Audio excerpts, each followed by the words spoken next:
네, 오늘 본문 시편 118편은 하나님을 향한 감사의 찬양이면서 동시에 구원의 기쁨을 노래하고 있는 시편입니다. 오늘 시편은 저희가 14절까지만 읽었지만 26절이 마지막 절인데 1절과 마지막 절이 똑같습니다. 1절과 29절인데요. 여호와께 감사하라, 그는 선하시며 그의 인자하심이 영원함이로다. 마지막 절이 여호와께 감사하라, 그는 선하시며 그의 인자하심이 영원함이로다. 숨이 쌍응이라고 합니다. 처음과 끝이 똑같이 합니다. 그 얘기는 이 시편의 전체 주제가 바로 이거다라는 거예요. 여호와께 감사하라. 감사하는 이유가 뭐라고 하냐면 그는 선하시며 그의 인자하심이 영원하다라고 말합니다. 하나님은 선하시고 인자하시다. 인자라는 것은 사랑을 말합니다. 하나님은 선하시고 사랑하시니 우리가 마땅히 하나님께 감사하자라는 내용을 오늘 시편이 담고 있습니다. 오늘 시편을 보면서 시인은 왜 하나님을 선하시다고 하고 왜 하나님을 사랑이시다 말하는가? 시인은 아마 이런 삶의 경험에서 이것을 느꼈던 것 같아요. 그래서 오늘 우리도 오늘 시편을 보면서 하나님을 왜 선하다고 하고 하나님을 왜 사랑이시다 말하는가? 우리 삶에 한번 적용하고 생각해 보는 시간 갖고자 합니다. 먼저 5절의 말씀을 보면 이렇습니다. 내가 고통 중에 여호와께 부르짖었더니 여호와께서 응답하시고 나를 넓은 곳에 세우셨도다. 시인이 고통 중에 하나님께 기도했다라고 말합니다. 여기서 말하는 고통은 아주 협소한 곳, 나를 뭔가가 감싸고 있거나 아니면 내가 어떤 골방 같은데 꼼짝달싹 못하도록 거기에 들어가서 나오지 못하고 있는 그런 상황을 고통이라고 말합니다. 아마 시인이 굉장히 억울한 경험이 있었던 것 같아요. 그래서 내 인생을 살면서 어디로 가야 될지도 모르겠고 뭔가 삶이 답답함을 느끼는 상황이 있었던 것 같아요. 근데 하나님이 그 상황에서 사랑하심과 인자하심과 즉 선하심을 나에게 보여주셨다라고 말하고 있어요.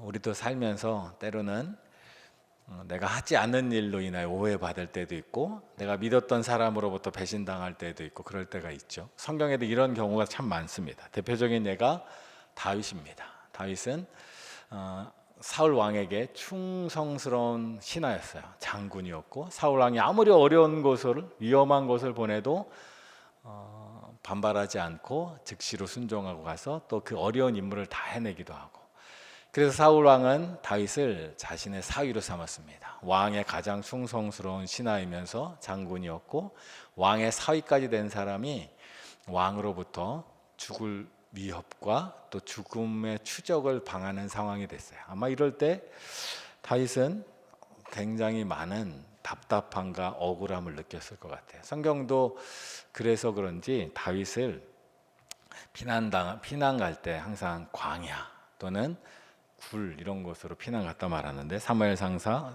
22장 1절에 보면 다윗이 그곳을 떠나 아둘람 굴로 도망하였다. 굴에 도망하였다. 뭐 장소적인 것도 있지만 동굴에 들어갔을 때 느끼는 그 답답함이 아마 다윗의 마음이었을 것 같아요. 그런 답답함을 느끼는 게 다윗만은 아닙니다. 대표적인 예가 또 요셉도 있습니다. 요셉도 자신이 사랑하는 가족, 형제들에게 죽을 위험에 처합니다. 그도 답답한 상황에 처하게 돼요. 창세기 37장 24절에 보면 그를 잡아 구덩이에 던지니 그 구덩이는 빈 것이라 그 속에 물이 없었더라.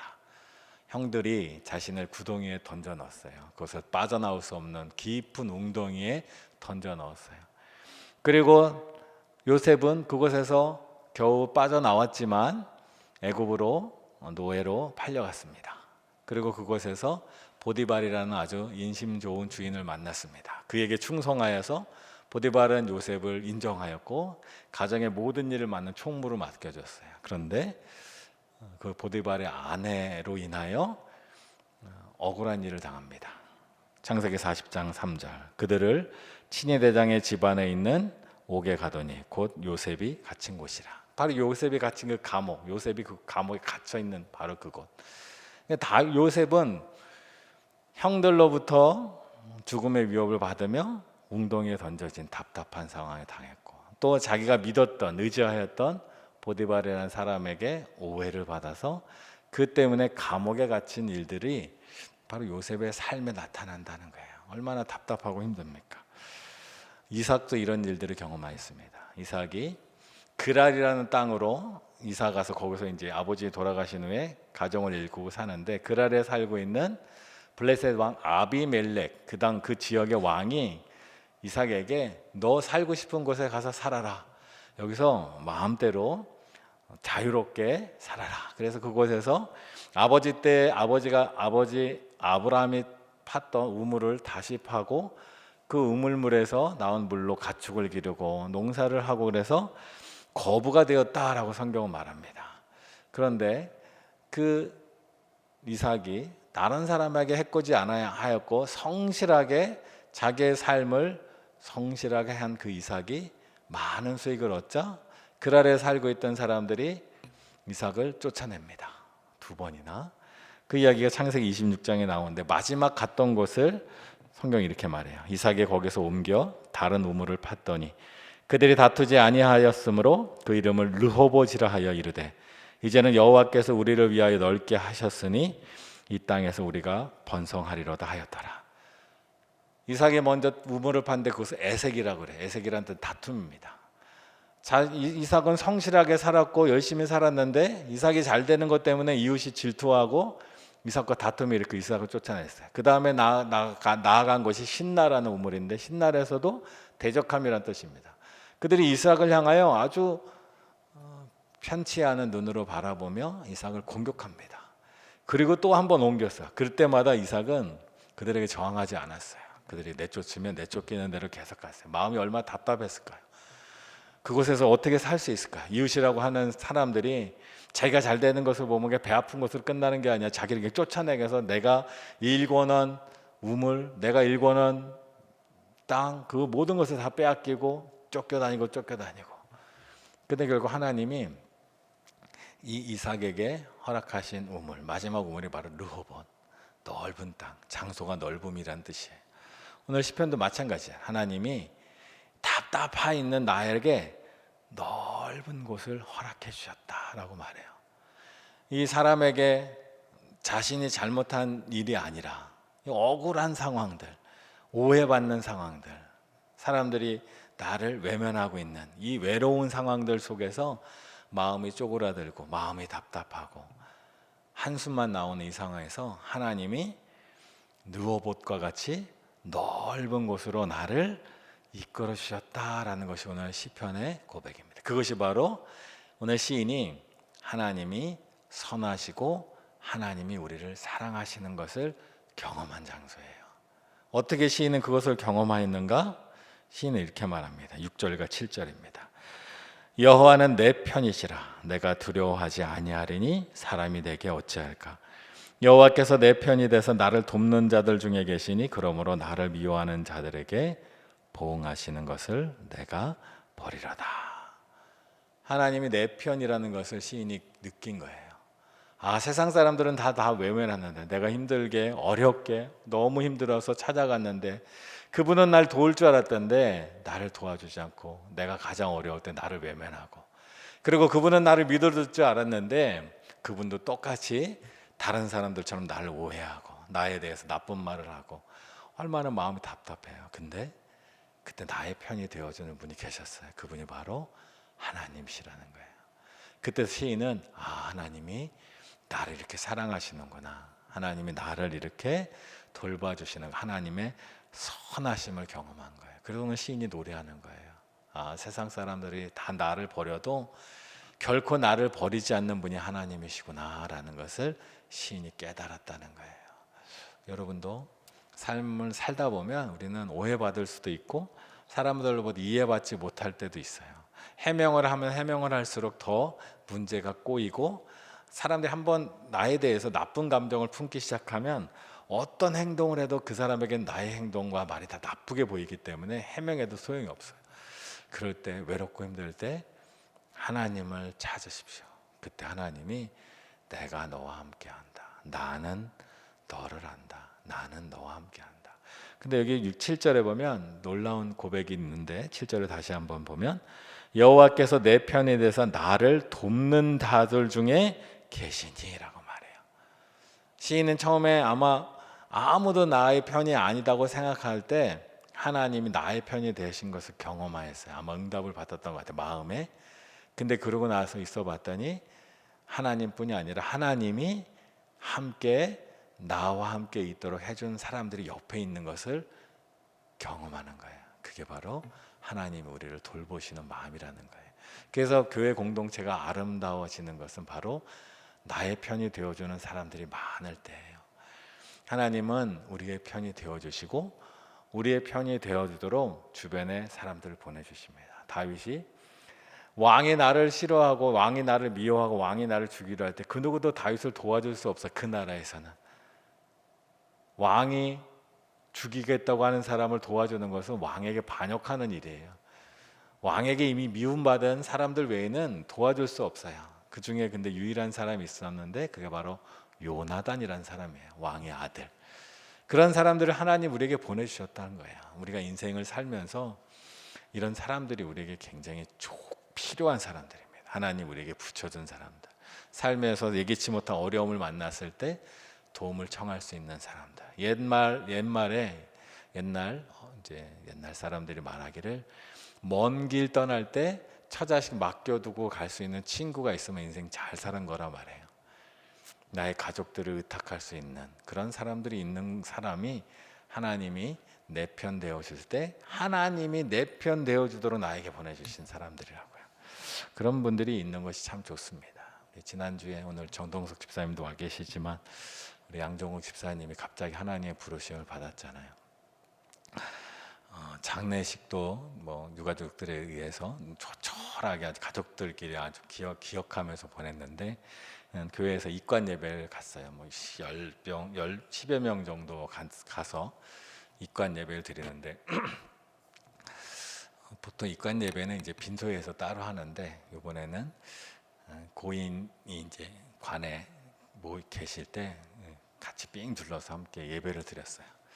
입관 예배할 때 보통 이제 가족들은 고인을 마지막 만나기 때문에 그분이 듣는다라는 마음으로 마지막 말들을 하게 돼요. 그래서 우리도 같이 예배 드려서 같이 모인 성도들이 한마디씩 우리 집사님께 말할 수 있는 시간을 좀 가졌어요.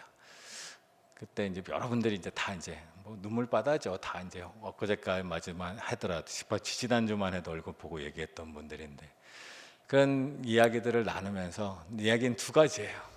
하나는 고맙다. 또 하나는 미안하다. 그 얘기를 이제 저도 듣고 저도 말하고 하면서 우리가 이 땅에 살면서 특별히 성도 간의 교제를 하면서 언젠간 우리 하나님의 부르심을 받게 되면 헤어지는 날이 올 때 무슨 말을 하는 것이 가장 좋을까? 미안하단 말을 하는 것이 좋진 않잖아요. 미안하단 말 하지 않게 살아야겠다 생각이 들었어요. 그리고 고맙다, 사랑한다. 그 말이 가장 은혜롭더라고요. 미안하단 말 하고 살지 않길 바래요.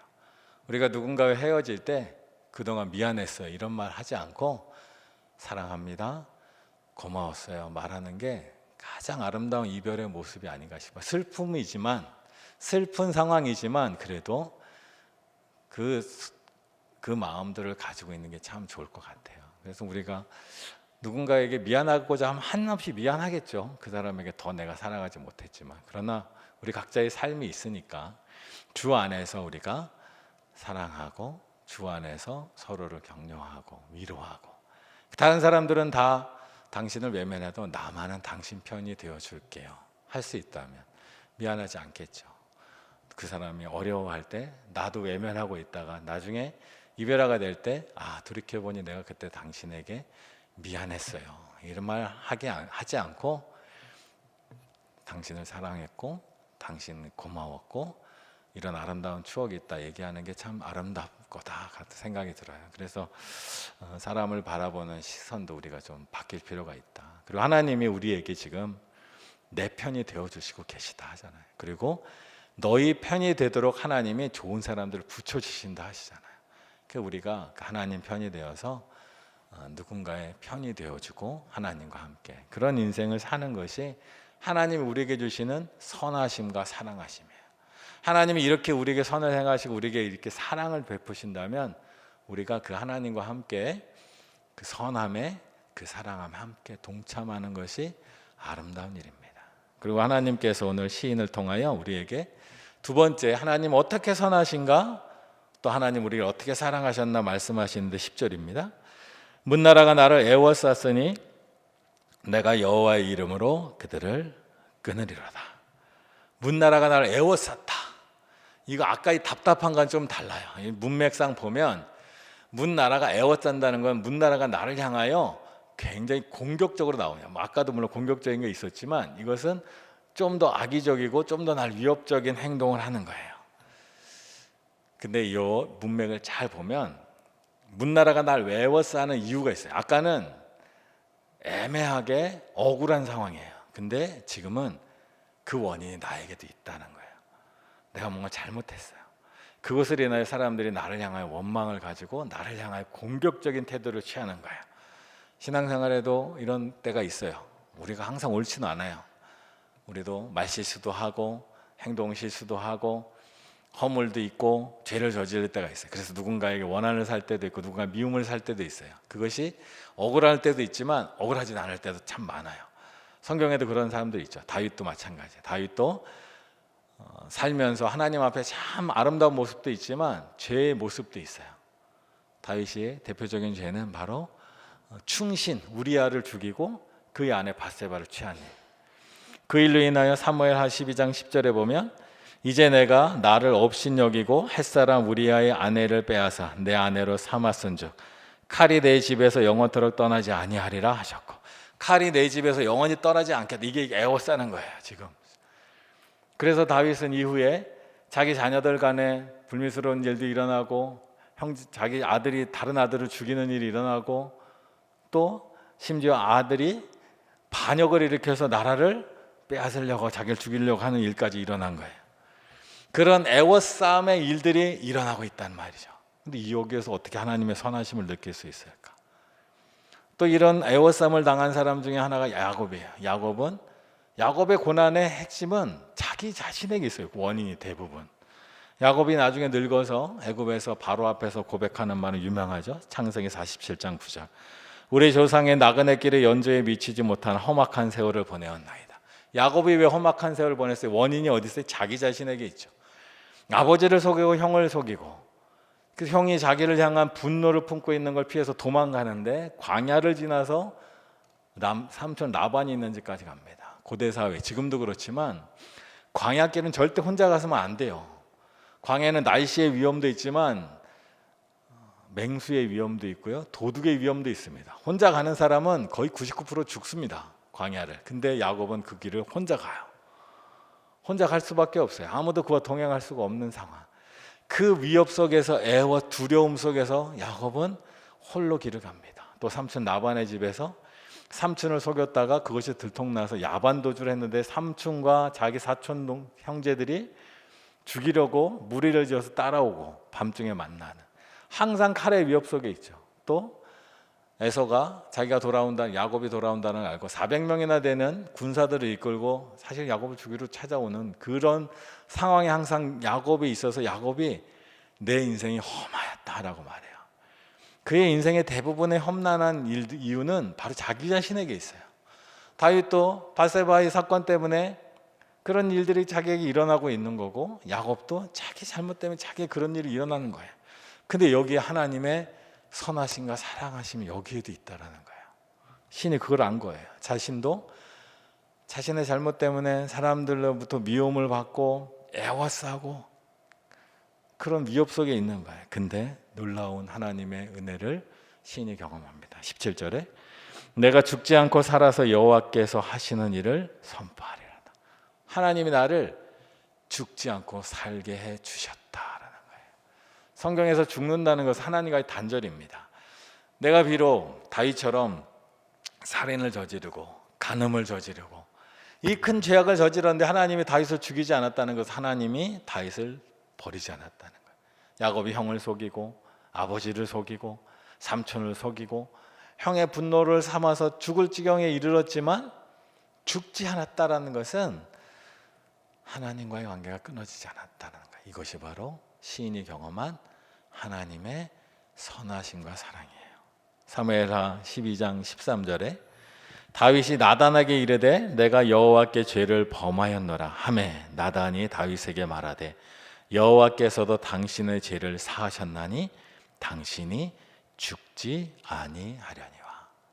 다윗이 하나님 앞에 회개하였더니 하나님께서 그를 사하셔서 죽지 않게 하였다. 오늘 시인도 하나님의 나를 죽지 않게 하셨다. 하나님과 나의 관계가 끊어지지 않았다라는 거예요. 오늘 본문 18절에 보면 여호와께서 나를 심히 경책하셔서도 죽음에는 넘기지 아니하셨다. 시인이 잘못한 게 있어요. 근데 하나님 그것 때문에 나를 책망했어요. 오늘 시인은. 그러나 죽는 데까지 넘겨주지 않았다. 이것으로 시인은 하나님의 선하심과 하나님의 사랑을 경험한 거예요. 내가 죽을 죄를 졌고 내가 이 큰 잘못을 저질렀고 비난받아 마땅하고 고생에 마땅한데 하나님이 우리의 회개를 받아주시고 나를 경책하시지만 죽기까지 남겨두지 않으셨다라는 거예요. 하나님 우리를 사용하실 때 노아처럼 완전한 사람만 사용하지 않습니다. 하나님은 다윗처럼 큰 죄를 저질렀지만 회개하고 돌아온 사람을 사랑하세요.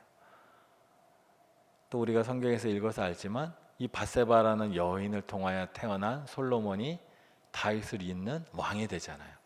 하나님이 하시는 일은 참으로 기묘하다라는 거예요.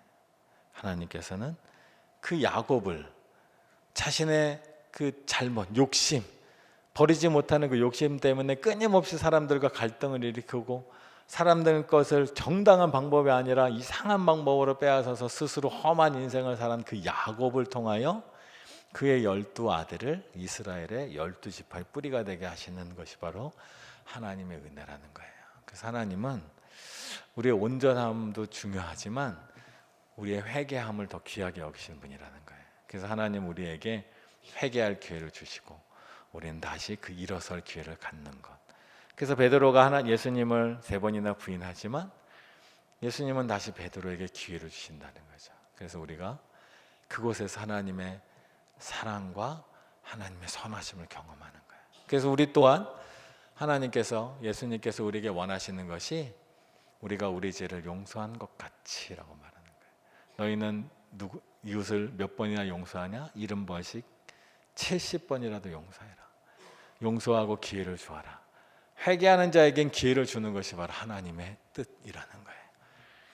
사람 쉽게 변하지 않지만 회개하고 다시 진정한 회개를 통하여 삶의 방향을 바꾸고 다시 새롭게 시작하려는 사람에게 기회를 주시는 것이 하나님의 뜻이고 우리 또한 그 기회를 다시 주고 그것을 가지고 사람이 다시 일어설 수 있도록 돕는 그것이 바로 하나님의 사랑과 선하심을 행하는 거예요. 그 이 모든 것들을 경험하면서 이 억울한 일, 외로운 사람을 가만 놔두지 않고 다시 이렇게 세우시고 죄를 지은 사람마저도 다시 기회를 주신 하나님의 놀라운 역사를 보면서 시인이 또한 깨닫는 것이 있어요. 하나님은 정말 희한하신 분이다. 하나님은 정말 희한하신 분이다. 그래서 22절과 23절 이렇게 말합니다. 건축자가 버린 돌이 집 모퉁이의 머릿돌이 되었나니 이는 여호와께서 행하신 것이요 우리 눈에 기이한 바라다. 하나님이 하시는 일은 참으로 기이하다. 하나님은 기이한 분이시기에 그 기이함 속에서 하나님의 선하심과 하나님의 사랑하심을 경험하는 거예요. 건축자의 버린 돌이라고 말합니다.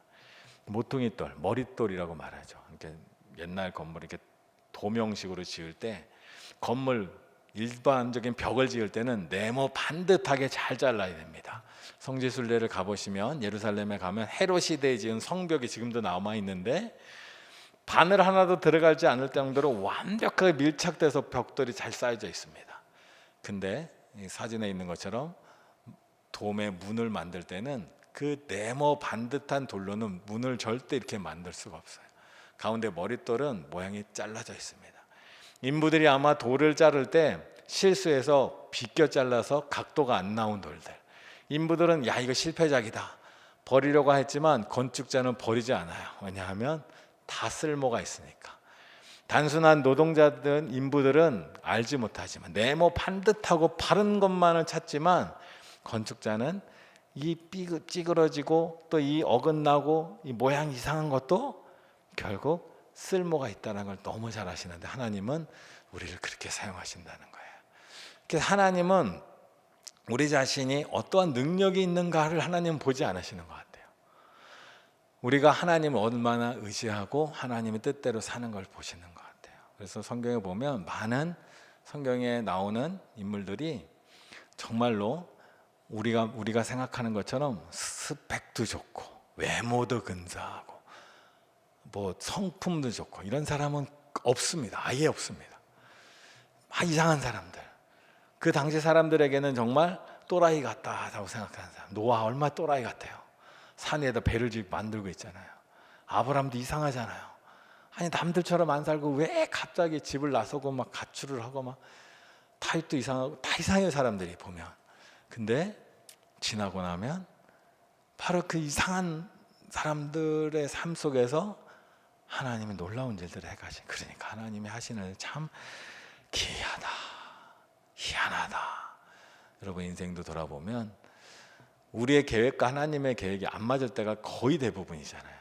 우리는 평안하다 할 때 갑자기 위기가 오고요, 위기라서 우리는 끝장났다 하는데 갑자기 하나님 놀라운 은혜로 더 놀라운 일들이 우리 삶에 일어나잖아요. 여러분 인생을 돌아보면 정말 하나님이 여러분 인생에 간섭할 때 터무니없는 일이 일어납니다. 저 같은 사람이 목회자가 되었다는 것도 정말 터무니없는 일이에요. 여러분이 저희 어릴 때 몰라서 이렇게 멀쩡해 보이지만 엊그저께 두고 얘기하는데도 장사를 정말 터무니없이 시작하신 분이 계시더라고요. 아니 그 장사를 왜 시작하면 안 되는 사람이에요, 그분은 그 상황에서. 근데 그때 그것으로 하나님이 놀라운 일들 이루어 가신단 말이에요. 그래서 하나님의 일을 경험하면 참 귀하다라는 생각이 나옵니다. 예수님이 이 땅에 오실 때도 마찬가지죠. 예수님이 이 땅에 오실 때 외모는 우리가 사진이 없으니까 알 수 없으나 그의 모습을 보면 태어날 때 미혼모로 태어났어요. 사람들이 가장 싫어하는 이 땅의 삶의 모습이에요. 그리고 유명한 가문도 아닌 목수의 가문에 태어났어요. 공부를 제대로 하지도 못했어요. 사람들에게는 정말 흠모할 것이 없는 성경 말씀 그대로. 근데 그런 모습으로 하나님이, 예수님이 이 땅에 우리에게 보내주셨어요. 왕이라면 왕가에 태어나게 할 수도 있고, 아니면 유력한 가문에 태어날 수도 있고, 공부를 할 수 있는 바울처럼 바리새파가 될 수도 있고, 여러 좋은 조건들이 많지만 하나님은 예수님을 나사렛이라는 사람이 그 동네 자체를 별로 좋아하지 않는 바로 그곳을 통하여 이 땅에 오시게 하셨다고요. 근데 그것 때문에 예수님은 우리의 가난을 누구보다 이해하시는 분이 되셨고, 우리의 모양 없음을 누구보다 잘 아시는 분이 되셨고, 우리가 예수님에게 갈 때 어떤 문턱도 느끼지 않을 만큼 가장 낮은 자리에 계시는 분이 바로 예수님으로 이 땅에 오셨다는 거죠. 그래서 하나님이 하시는 일은 참으로 기이하다는 시인이 말하는 겁니다. 그래서 하나님께서 우리도 이 땅에 살면서 오늘 시인처럼 이 하나님의 모습, 하나님의 이 사랑, 하나님의 선하심을 내 삶에서 점점 깨닫고 경험해 가는 것이 바로 신앙생활입니다. 그래서 오늘 시인은 마지막 절에서 또 이렇게 말합니다. 여호와께 감사하라. 그는 선하시며 그의 인자하심이 영원하이미로다. 이런 모습들을 보니까 하나님은 선하시고 하나님 우리를 정말 사랑하시는구나 아는 거예요. 여러분, 주님께서 우리 가운데 나타나는 시편 111편을 돌아보면 내가 억울한, 그래서 좁은 곳에 있을 때, 내 삶이 정말 답답할 때 하나님을 찾으세요. 그럼 그곳에서 선하시고 사랑하신 하나님을 만날 수 있어요. 또 우리도 사실 인정하고 싶지 않지만 죄와 실수가 있잖아요.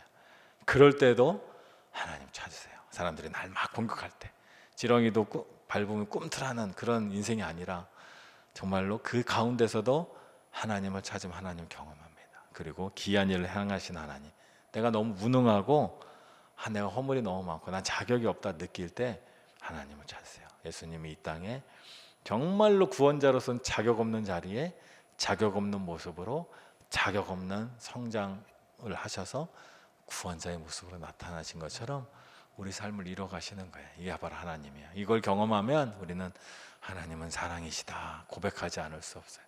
하나님은 선하시다 고백하지 않을 수 없어요.